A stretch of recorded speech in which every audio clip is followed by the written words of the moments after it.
Insightful podcasts by informative hosts.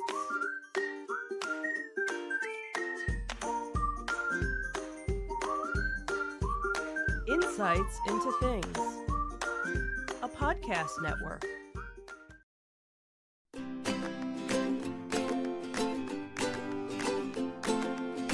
Welcome to Insights into Teens, a podcast series exploring the issues and challenges of today's youth. Your hosts are Joseph and Madison Whalen, a father and daughter team making their way through the challenges of the teenage years.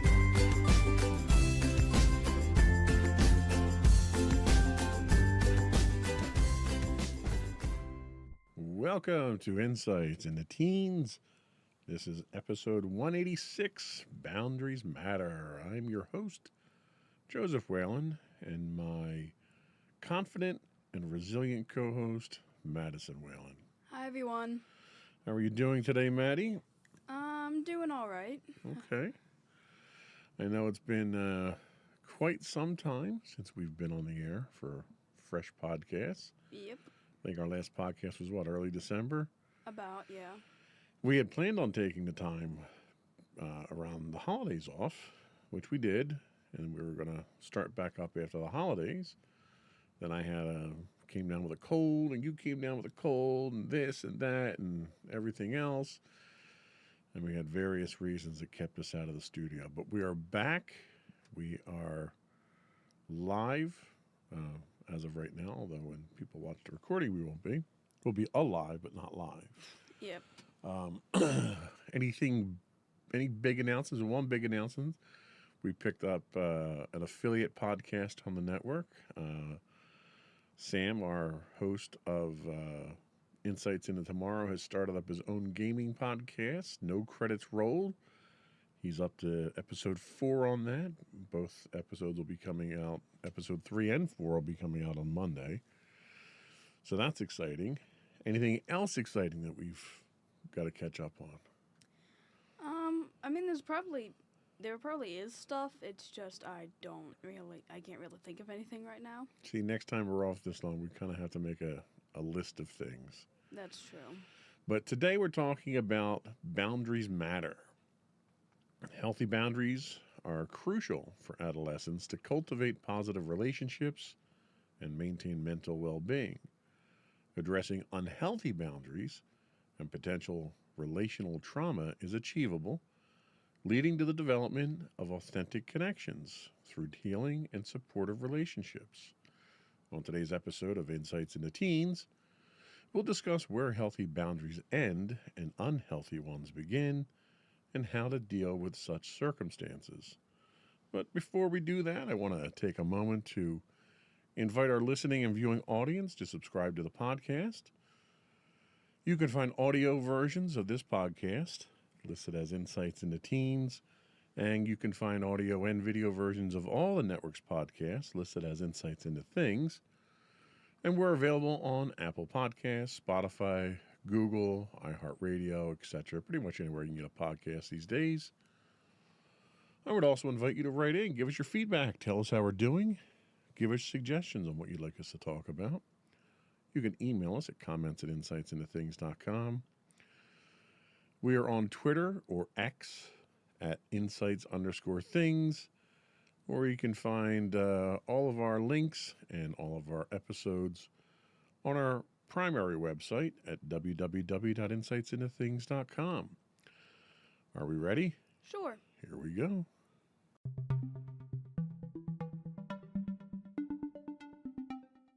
So the purpose of boundaries. Navigating the complex landscape of relationships and maintaining our mental well-being can feel like a real challenge, especially during our teenage years. That's where the concept of healthy boundaries steps in, becoming a fundamental aspect of our lives that shapes the way we connect with others and safeguard our emotional and psychological health. Imagine healthy boundaries as the invisible threads that weave our connections together. They're more than just limits. They're the bedrock upon which positive relationships are built, ensuring that our emotional and mental landscapes remain intact. These boundaries are like the signposts that help us define what's acceptable and what's not, all while nurturing our sense of self-respect and individuality. They are the secret ingredient that turns ordinary interactions into genuine and enriching relationships. Our journey towards understanding boundaries often begins with our caregivers, our parents, or primary role models. They teach us, both through their words and actions, about the unspoken rules of engagement in the world. But sometimes, when boundaries seem blurred or even dysfunctional, it might be a sign that the family dynamic has encountered disruptions, possibly linked to what we call relational trauma. Unpacking and addressing these issues becomes a vital step in forming healthy boundaries. What's truly remarkable is that we have the power to rewrite our boundary narrative, even if our early lessons were unclear. Adolescents are incredibly resilient beings, capable of learning the art of authentic connections despite past setbacks. Rebuilding relationships with our parents is a crucial starting point. This mending process equips us with the foundation we need to establish secure and healthy boundaries. Building strong connections with mentors, friends, and role models like teachers, counselors, and therapists further enhances our understanding of boundaries and real, heartfelt interactions. Boundaries are like shields that protect our emotional and mental sanctuaries from external intrusions, all while ensuring we don't inadvertently hurt others. There are three major types of boundaries, including physical boundaries. These are the invisible bubbles that define our personal space. They determine who can enter our personal zone and under what circumstances, shielding us from unwanted physical contact and giving us the comfort we need. There's also emotional boundaries. Think of these as your emotional guardians. They keep out negative emotional energies from others, preventing manipulation and ensuring that no one exploits our feelings. We also have mental boundaries. These are the guardians of our thoughts. They fend off hurtful words, ideas, and judgments, preserving our sense of self-worth and mental well-being. And what are the rewards of these healthy boundaries? Well, they're enormous. A solid boundary system empowers us to take control of our emotional, mental, and even physical health. By setting boundaries, we're sending out a strong signal that our well-being matters, and we demand respect and protection. These boundaries pave the way for mutual respect and understanding in our relationships, creating an environment where genuine connections can thrive and flourish. Healthy boundaries aren't just limits, they're the very fabric that holds our emotional balance and our capacity to form real, meaningful relationships. Whether we're learning from our caregivers, working through past relational struggles, or grasping the layers of different boundary types, it's all part of the journey towards building healthier connections and enhancing our overall mental well-being. One of the things that I've noticed as you've grown up is the boundaries change and they evolve. And I would even venture to say that there are more boundaries that go up for privacy's sake. Yeah. But the one thing that I will say is that while there are a lot of boundaries that go into place for all these protections, those boundaries are dependent on trust and understanding. You know, I trust that you're going to take the freedoms that we give you and use them responsibly, and you're not going to violate that trust. Do you feel as though the boundaries that you have set now are comfortable for you? Do you feel they're overly burdensome? Do you feel they don't go far enough? What are your thoughts on the boundaries that you live with today on a day-to-day basis? I think for the most part, I feel fine with all the boundaries that I live with when it comes to, I guess, specifically the boundaries that we all set for each other. I feel like they're pretty fine. I definitely think that we have all three boundaries to a certain extent, and I don't feel it could be better. It probably also could be a lot worse, but I feel like for now they're pretty good. So how would you describe Your own set of boundaries and relationships today. Are there specific situations where you find it challenging to maintain these boundaries, and how do you handle them? I do tend to set my own boundaries with a lot of people, and it can kind of vary for me. I feel like for the most part, everyone kind of understands my boundaries, although sometimes it can be a little. Like, there's small instances where my boundaries are kind of crossed, but it's never anything, like, super serious. It's just, I need to have, like, I need to probably communicate a little better. But other than that, I have, like, set boundaries for some people and other boundaries for other people. One of the examples is physical touch, in the sense of when it comes to my family, I'm good with hugs, high fives, handshakes. You guys, I'm most comfortable being physically affectionate. Getting punched in the arm when you twitch, you know. Or that. But, like, when it comes to my friends, I've kind of found that with almost anybody else, like, I'm fine with hugs, but I don't want people to just hug me immediately with, like, no warning. Or, like, I can't even really see myself hugging a lot of my friends just, like, spontaneously. I usually have them ask me or I ask them. It's Right. So the unsolicited mutual type of contact is something that you don't welcome. yeah. That doesn't mean you're not opposed to that kind of contact, but it has to be in the right context and it has to be under the right circumstances. Yeah, and I mean, like, with you guys, I still ask if I can hug you, but I do think I'm more comfortable when it comes to hugging, at least in that sense, with you guys than I am with my friends. Like, I picture myself hugging you guys way more than I picture myself hugging any of my friends. Right. No, I get that. I get that. How do you protect your emotional and mental well-being in your interactions with others? What boundaries are instantaneous? What are your default boundaries when you interact with other people that you might not necessarily have a close relationship with? Well, my default boundaries are I'd like not to be touched by someone I'm not that close to. Like, I can do, like, high fives, but even then it's like, I don't know. That's definitely one of the boundaries I put up. When it comes to the mental and emotional sort of part of that, I usually kind of just prefer more generic, like, talking points rather than, like, some more deep and heavy talking points relating to, like, say we're talking about school, and, like, instead of talking about, like, how stressed I am or, like, all these other, like, mental issues I'm dealing with when it comes to school, we might just talk about, like, oh yeah, school's not all that fun or whatever, and, like, we just talk about, like, hobbies that we like or whatever. Right. Now, have you run into situations where people have tried, you know, either deliberately or inadvertently, to cross these boundaries of yours, and when that happens, what's your reaction? How do you deal with that? Well, I do have one friend that crosses my boundaries, but in the sense of trying to help me. But that friend I've known since I was in high school. We kind of bonded over being in the same class together.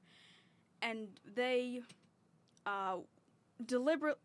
I remember they told me that they deliberately want to push my boundaries so that I can, experience more things, because I kind of shelter myself a lot, and that's what I'm comfortable with, and they want to take me out of that comfort zone and actually experience new things, which I feel like is, a genuinely good thing. It's just I'm not always super comfortable with it, but otherwise, like, I do feel like it's something good, and, it's great that they're trying to help me with that, and they've gotten me to, do some stuff and get out of my comfort zone a little more, but that's kind of the best example I can come up with. Well, and I think that's a really good example, because I think there's something worthwhile in pushing those boundaries and pushing it.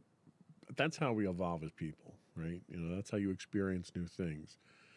If you're going to hunker down and I don't want to say hide, that kind of sounds detrimental, but like if you want to stay in that comfort zone behind your boundaries, that's fine, but it also limits what you're going to experience in life. Yeah. Pushing those boundaries oftentimes allows you to experience things you might not normally have that you might enjoy that you wouldn't normally have done. The caution that you have to have there is those boundaries are in place to protect you. You put these boundaries up. You know what your limits are. And if you're pushed beyond those limits, it can make for a very uncomfortable situation. So as long as the person who's trying to expand your boundaries, and I think that's probably a better way to express it, is expand them, not press them or challenge them. The person who's trying to help you expand your boundaries, as long as they do it in a encouraging and non-aggressive way, it gives you that opportunity to push back and say, all right, look, I tried this. It didn't really work out for me. Let's back off a little bit. As long as they don't keep pushing that point and they respect your decision, then it's a safe relationship, I think. Yeah. So we're going to take a quick break, and when we come back, we'll talk about the types of dysfunctional boundaries. We'll be right back.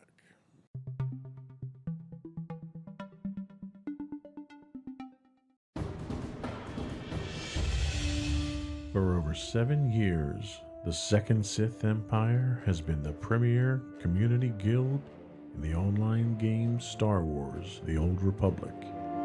With hundreds of friendly and helpful active members, a weekly schedule of nightly events, annual guild meet and greets, and an active community both on the web and on Discord. The Second Sith Empire is more than your typical gaming group. We're family.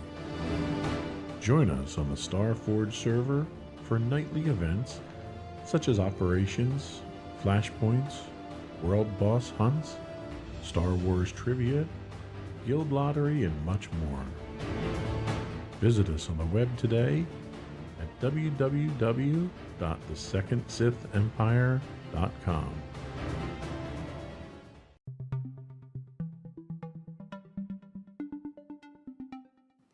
Welcome back to Insights into Teens. Today we're talking about why... I was not prepared for this. That's okay. Today we're talking about why boundaries matter. And now we're going to talk about types of dysfunctional boundaries. Dysfunctional boundaries can manifest in distinct patterns, creating challenges in how we relate to others and navigate our emotional landscape. These patterns can be categorized in 2 primary types: being excessively open and vulnerable, or having boundaries that are exclusively impenetrable. When our boundaries are too open and vulnerable, we become highly receptive to the influence of others' words and actions, impacting us profoundly on emotional, mental, and even physical levels. This heightened sensitivity can leave us feeling defenseless and incapable of safeguarding ourselves from external forces.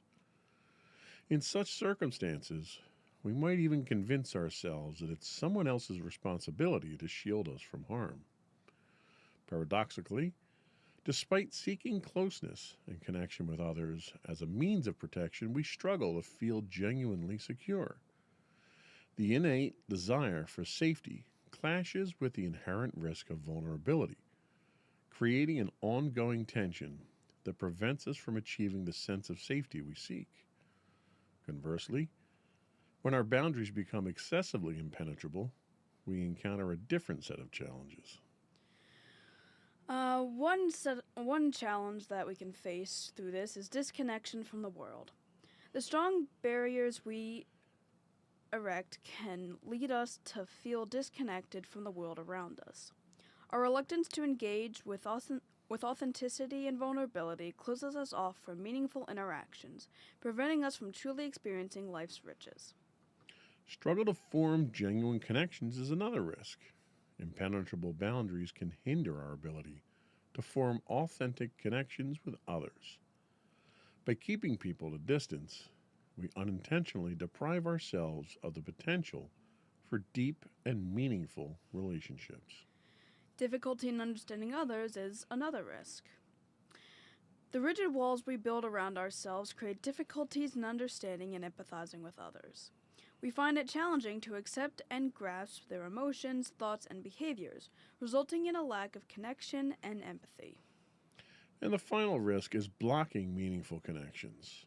While these boundaries are meant to protect us from potential harm, they also block the entry of positive experiences and connections. The fear of being hurt leads us to shut out not only negative influences, but also the potential for joy, growth, and authentic relationships. The spectrum of dysfunctional boundaries highlights the delicate balance between openness and protection that we all strive to achieve. Whether overly open Whether overly open or impenetrable, these patterns can hinder our ability to foster healthy relationships and navigate the complexities of human connection. Recognizing these patterns and finding ways to strike a harmonious balance is crucial for cultivating meaningful and fulfilling interactions while safeguarding our emotional well-being. So, have you ever felt that your boundaries were too open, allowing others' words or actions to deeply affect you? Probably. I do know that, especially when I was younger, specifically in sixth grade. Yes, I'm bringing that up yet again.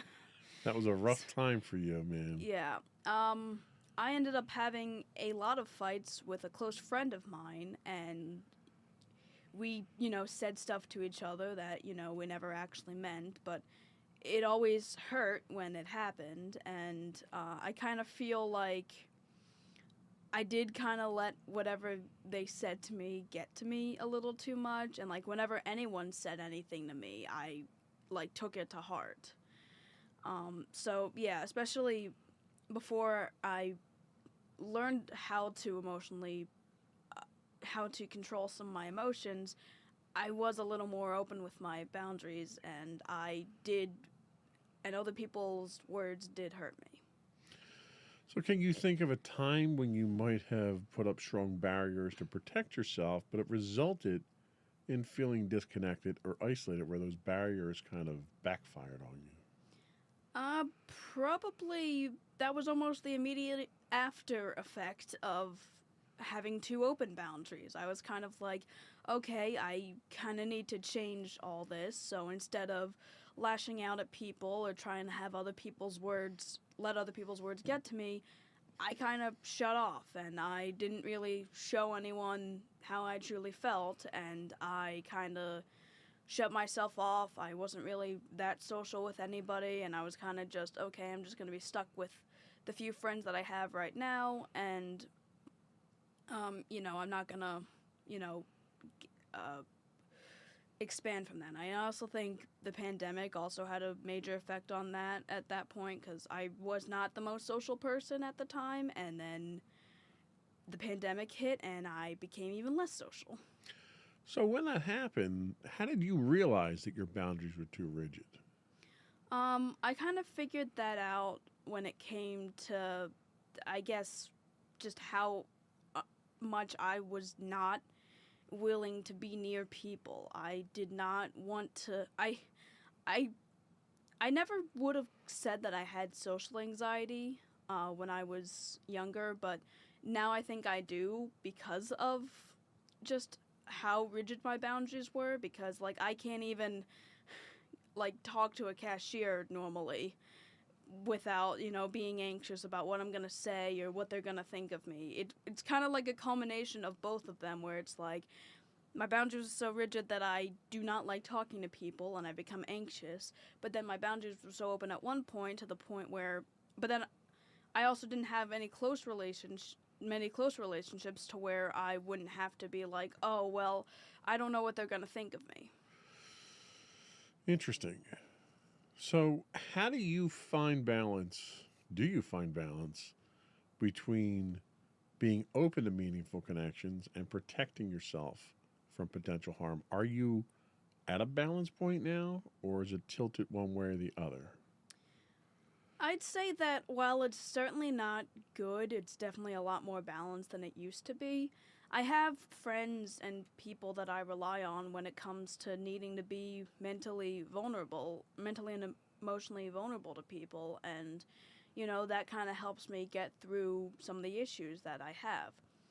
In other instances, I've also kind of shut out people or not really engaged with people who I don't really think would help me in those situations. While it could definitely be a lot better than it is now, because I'm still kind of struggling with it, I definitely think it's a lot better. I have kind of a system with it now, so it's at least a little better than it was. Okay, that makes sense. Now, that's with people outside the immediate family there. How do you find your balance with family members now?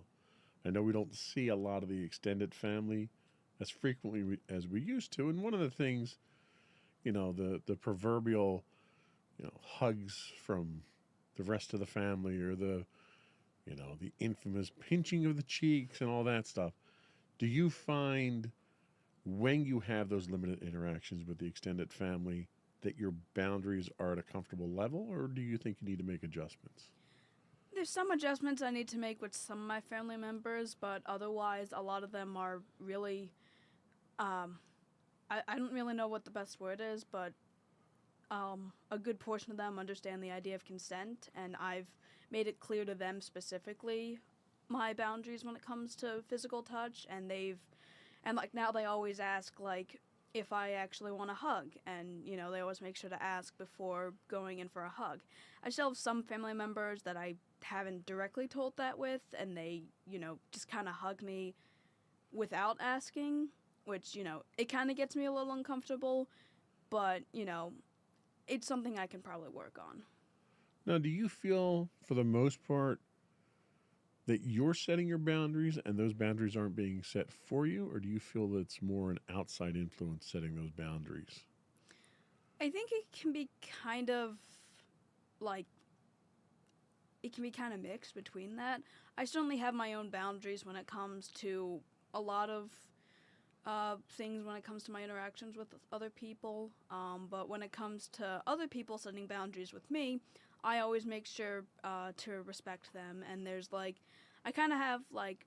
there's certain instances where I provide that vulnerability for my friend, or we kind of just joke around often enough, and we're kind of just an escape from reality with each other. I feel like, they all have their own boundaries with me, and if I ever accidentally cross their boundaries, they'll let me know. Okay. So the notion of boundaries expands into the concept of containment, which involves safeguarding others from our physical, emotional, and verbal behaviors. This dual aspect of containment, its absence and its excess, both serve as indicators of dysfunctional boundaries that have far-reaching implications in our interactions. The lack of containment can be traced back to two primary sources. Firstly, growing up with a parent who displayed uncontained behavior can influence a child to mimic similar actions. Additionally, when caregivers fail to address dysfunctional behavior in a child, it can contribute to a lack of containment.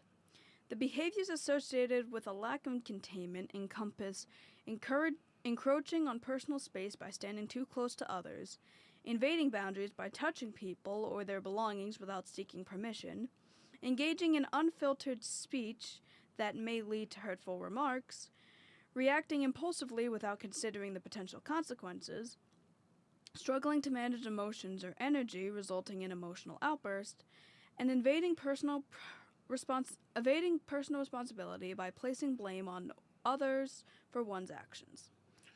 Dysfunctional boundaries can also manifest as an excessive sense of containment, effectively constructing emotional walls.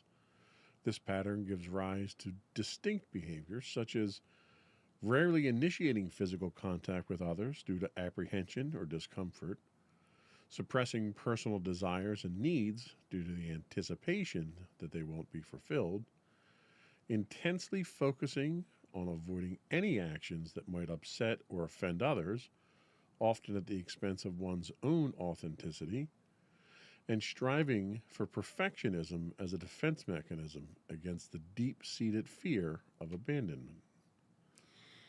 The interconnectedness between boundaries and containment is of great significance.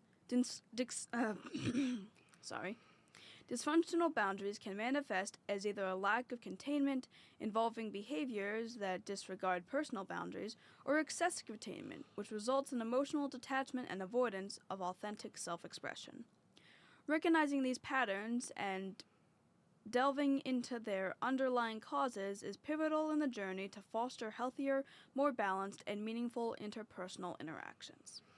So, have you ever experienced or witnessed situations where someone's behavior felt uncontained, like invading personal space or reacting impulsively? I actually have two examples of friends, one that was a while ago and one that's actually more current, where I do feel like their boundaries, they were kind of uncontained. I had one friend who, like, it was the friend that I also kind of fought with when I was younger. I don't really know if they understood the concept of boundaries, but they certainly had instances where they clearly broke boundaries. They were way more comfortable in certain things, and they thought that doing certain things was fine when it really wasn't. And then I have a friend currently now that is in my gym class, and I have like a group of friends there, and they all started to have issues with this friend because they would like touch them like spontaneously, and one of them is very insistent on the idea of consent when it comes to being touched, and there was like conflict between them, and they ended up, I think, fighting over it, or like they had friends that fought over it because of it. And I'm still friends with that person, but I have noticed that like they do tend to, you know, touch their friends without really asking, and I don't really think it's necessarily their fault, but it certainly is something to consider. Interesting. Now, on the other side of the coin, can you identify times when you or someone you may know may have shown signs of excessive containment, like avoiding physical contact or suppressing personal needs, but from a detrimental standpoint to that person? That probably more so encompasses me. The minute you were reading off like all the effects of that, I'm like, wow, I feel called out. And I'm pretty sure some of it probably is a bit detrimental to me because I am a perfectionist and I don't want to feel like I'm failing anyone, and I usually avoid confrontation with people because I don't want to be yelled at and I don't want other people to be annoyed by my presence. So I kind of avoid a lot of the confrontations, and maybe if I had actually gone and, you know, talked through stuff, or I actually had done things that I avoided, maybe things would have turned out better for me. And like, even without considering the possibility of what could have happened if I did take that step, or the steps, I do feel like it's still kind of detrimental to me because, at least in the sense of self-worth, because I am a perfectionist and I don't want to be abandoned or be not just I don't want my friends to see me in a negative light because I'm not perfect. And even though I understand that, you know, nobody's perfect and like perfection is something that I just can't achieve, I still constantly try to do so, and and it also makes me actively avoid certain things because I'm like, I don't know what I'm doing here. I don't know how I'm going to do this perfectly. I don't want to screw up. Yeah, I could see how that would be a real source of anxiety for you at that point. So, do you think you can find a balance between respecting others' boundaries and not overly containing yourself? I mean, probably. The big step would probably be getting rid of my social anxiety. Finding ways of dealing with my anxiety, I feel like, is probably the best sense in what I need to do. That would at least help me, because I'm not an overly uncontained person. I'm an overly contained person. And a lot of the containment usually comes from some sort of anxiety or the perfectionism that I have. And maybe if I ended up working on that, or trying to find the source of that, or just generally doing things to help fix my anxiety, or at least downplay it to the point where it isn't detrimental to me, maybe then I would be able to find a better balance. Okay, well, I think there's a solution out there somewhere. We're going to take a second break here, and when we come back, we're actually going to talk about healing dysfunctional boundaries. We'll be right back.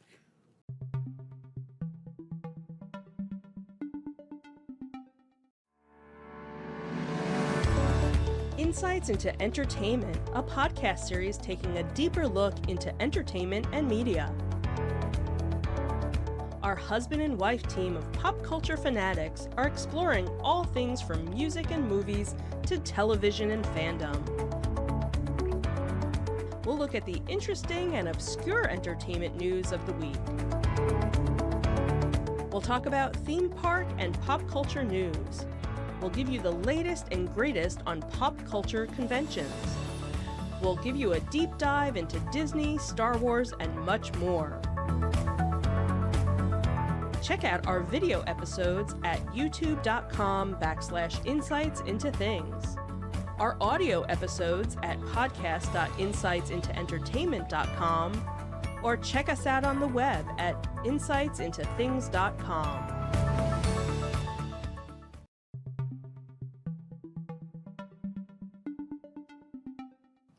Welcome back to Insights into Teens. Today we're talking about boundaries and why they matter.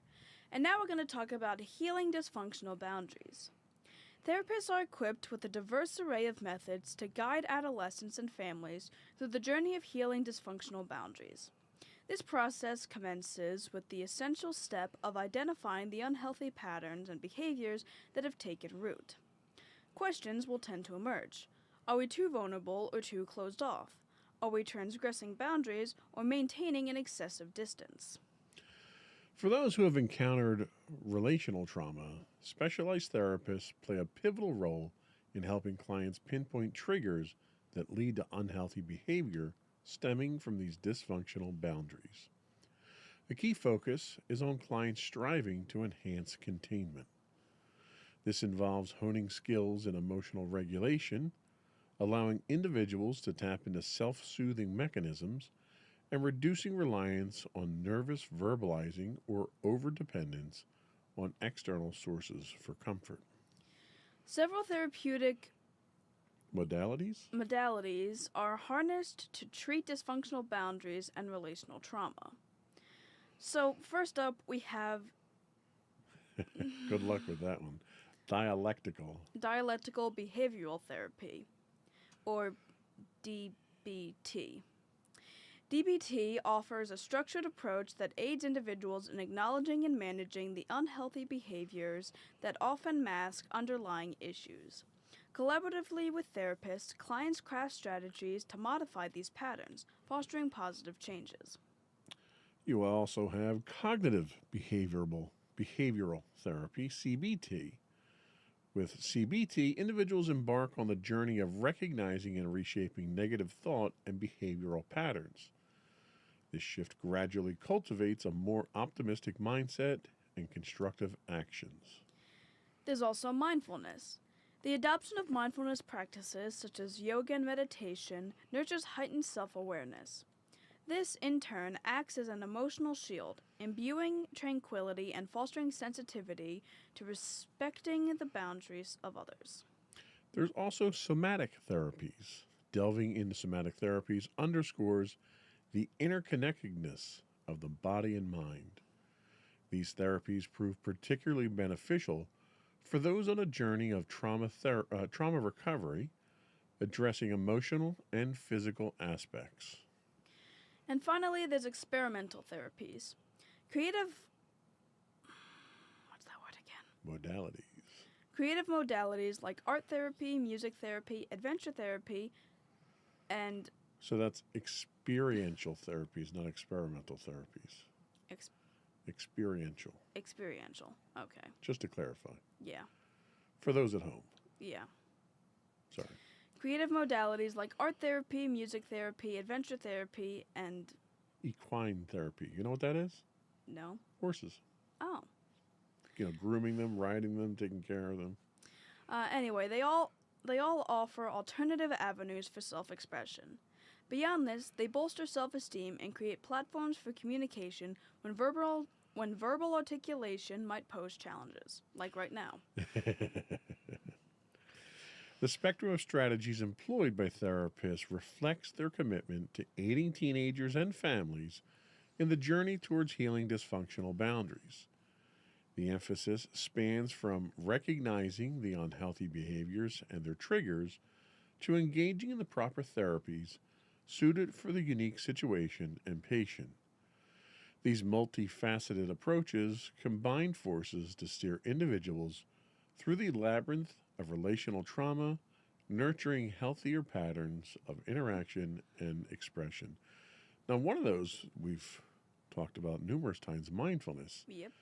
on the podcast itself, which I know we've tried some of that stuff, and some of these things, while not done under the guise of a professional therapist, some of these things we've kind of tried ourselves. I mean, your version of equine therapy is really feline therapy for you.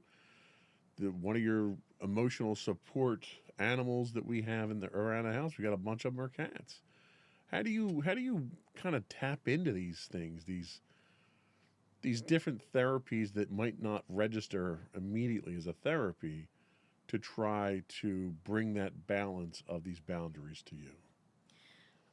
Well, usually they, kind of like with everything, they kind of allow me to kind of step back and, focus on something that I am comfortable with. If someone ended up crossing my boundary, or if something happened with that made me uncomfortable, I can take some time, step back, do something I enjoy, spend some time with cats, and just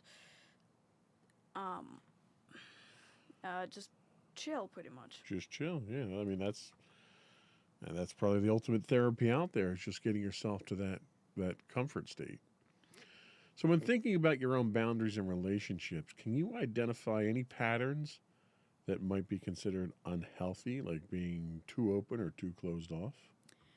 I think I've mentioned it before that I do think I'm a little too closed off when it comes to things, and I guess that's also why I have a friend that wants to expand my boundaries, because I limit myself a lot, and I understand that I limit myself. You guys have also mentioned how I limit myself in the sense of, while I'm able to go out and drive and I have that freedom, I don't. I've only done it once, and I kind of don't want to do it ever again.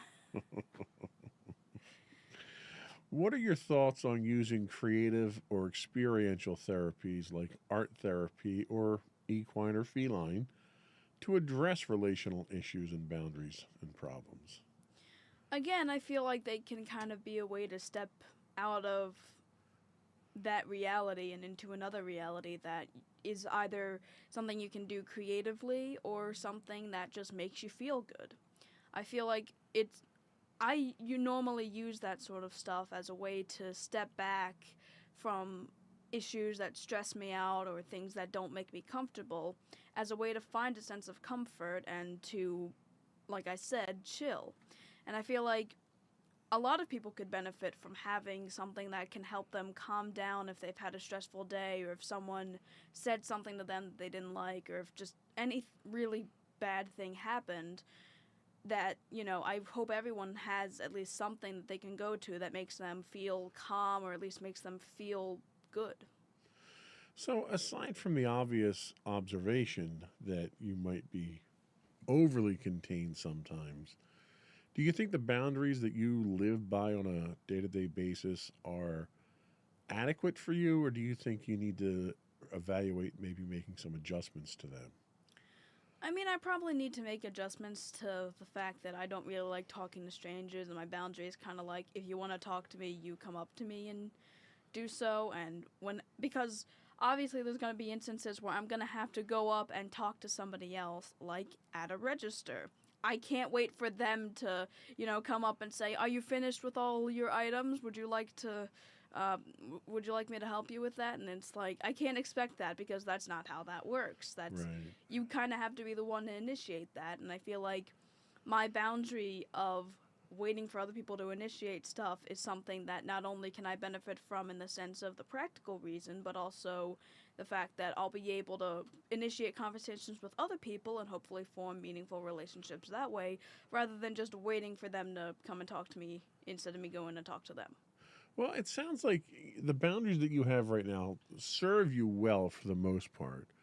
And it sounds like where they don't serve you, you're aware of those shortcomings It's just a matter of addressing those. Yes. So I think that's really the important thing is you're doing a pretty good job coping with things the way they are with the current boundaries, but you recognize where there's room for some growth. And thankfully that growth is being encouraged by some of your friends too in a, would you say, healthy way? Yeah, because, like, none of my friends are doing it in any sort of malicious way. They joke about it, but, like, my friends genuinely want me to, like, go out, do some clubs, do some stuff with the school, or, you know, they'll ask me, hey, you want to hang out? Because they know I'm usually never one to do Right. so. Well, that's good. It's good that they're encouraging you instead of pressuring you. I think that itself is indicative of one, good friends, two, boundaries that can be expanded without too much pain. So I think that's a good thing. But I think that was all we had for the topic and the show today. We're going to take a quick break, come back, and we'll get your closing thoughts and remarks. We'll be right back.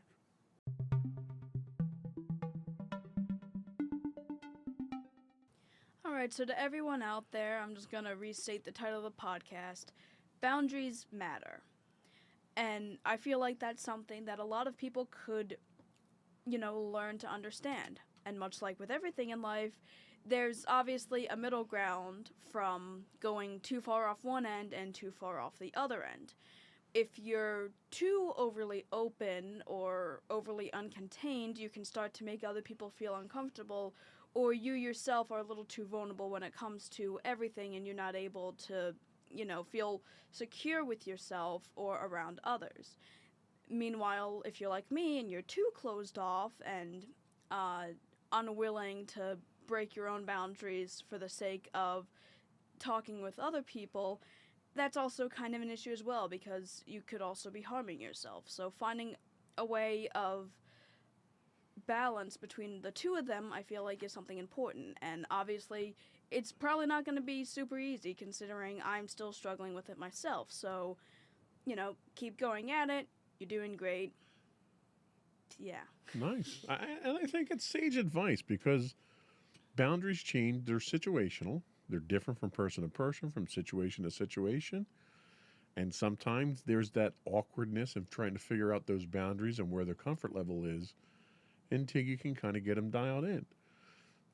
Nothing is just going to come automatically like that. You kind of just, you have to feel it out. And having other people in your life that help you and are interested in your best interest and are helping you to expand those and deal with those boundaries, I think that's a blessing in life. So that was all we had today. Before we do go, I want to once again invite our listening and viewing audience to subscribe to the podcast.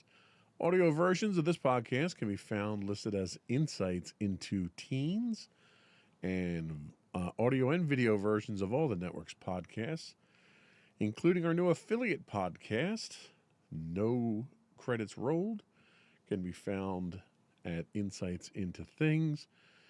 We are available on Apple Podcasts, Spotify, Google, iHeartRadio, TuneIn, etc., etc. We would also invite your feedback. You can email us at comments@insightsintothings.com. We are on Twitter or X at insights_things. We have high-res videos of all of our episodes available on YouTube at youtube.com/insightsintothings. We do stream 5 days a week on Twitch at twitch.tv/insightsintothings. And you can find links to all this and more on our website at www.insightsintothings.com. One final word, we've gotten a number of folks reaching out to us about appearing on the podcast. We are working through those requests now to try to schedule interviews and get them on the calendar now that we're back to recording, and hopefully we'll stick to recording consistently with all the podcasts moving forward. So I appreciate everyone's feedback. We will be reaching out shortly to set things up, and hopefully we have some exciting podcasts coming in the near future. But that's it for today. Another one in the books. Bye, everyone. Bye.